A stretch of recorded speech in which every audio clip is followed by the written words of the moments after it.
Hi guys, in today's video, we are going to dive into an issue that has generated a lot of discussion.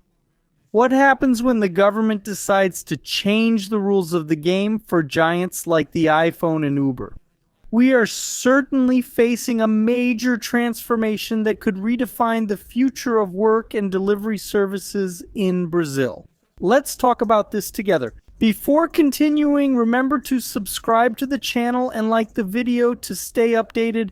Your likes and subscriptions contribute to the growth of the project. With the project growing, I can bring you more interesting videos. Agreed? Thanks for the support. Moving on, today we are going to discuss the recent controversy involving the government, Ifood, Uber, and drivers. Let's try to understand what's going on and what the consequences might be for everyone involved. President Lula signed a bill that directly impacts these platforms, so both Ifood and Uber need to adapt to the new rules. Lula has been quite direct in his demands, wanting significant changes in the way these companies operate in Brazil. Recently, Lula expressed his wish to pressure Ifood to improve the working conditions of delivery workers. We already have a project ongoing for Uber, but we still need to see how the vote will go. Ifood, on the other hand, has resisted the idea of negotiating, even though it accounts for a significant portion of the GDP and creates more than 800,000 jobs, according to some studies. What we need to understand is that the current government is keeping a close eye on these platforms. And on the other side, we have a large number of people who rely on these services who are affected by unemployment or have chosen this more flexible market. The question is, could what the government is trying to do end up harming this sector? We've seen significant growth in the use of these services in Brazil, especially since the pandemic. And now with these possible new regulations, we'll have to see how it all plays out. So guys, let me know in the comments, do you use these services regularly? Uber's already taking legal action to protect their business model as they face multiple lawsuits over their drivers' employment status. Now let's get to the conclusions. The government's keeping a close eye on these apps, and it doesn't look like that's going to change anytime soon. Speaking of Uber, a lot of drivers are concerned about the proposed changes. They're worried that Uber will either raise prices for customers or end up making mistakes to cover the new costs. Could Uber leave Brazil? There's also a lot of unhappiness with the potential limits on work hours. Many believe they should have the right to decide how many hours they want to work, rather than being limited by the government.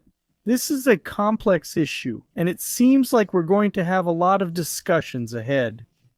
Now, the issue drawing a lot of attention is the work of drivers exceeding 8 hours per day. If they want to extend it to 12 hours, they will need a union permit. It means that we are applying very old concepts like the influence of unions to a modern and flexible labor market. What happens with this in an industry that has more than 1 million people relying on this flexibility to live? I have a lot of conversations with drivers whenever I use Uber. It's interesting because everyone has their own story. Some drivers work another job during the day and use Uber to supplement their income in their spare time.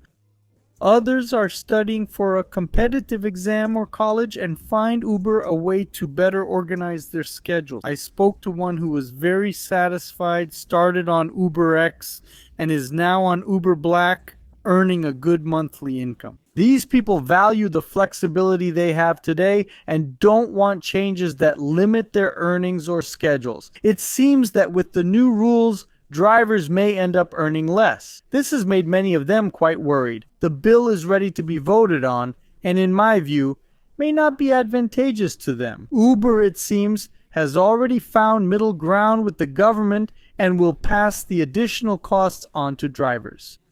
Ifood, on the other hand, is trying not to harm its delivery workers in this clash with the government. The point is, a lot of people went to Uber and iFood because the formal job market shrank. If the country's economic situation improved, perhaps many would return to formal jobs. But who is satisfied being a driver or delivery person? We need to solve existing problems like pension issues without creating new problems. In my opinion, after analyzing the whole situation, it seems the government really wants to bring unions into the new market, perhaps to collect revenue. Who might end up paying the bill? Drivers, in addition to service becoming pricier for whom? The consumer. Your thoughts? Let me know in the comments. Have you used iFood or Uber in the last month? I'd like to hear about your experiences so I can see if my reasoning and conclusions are sound. Let's chat. I'd love to discuss the topic. If you enjoyed the video, please like, share, and subscribe. Indicated next up are videos I believe you'll find relevant. See you in the next one. Farewell.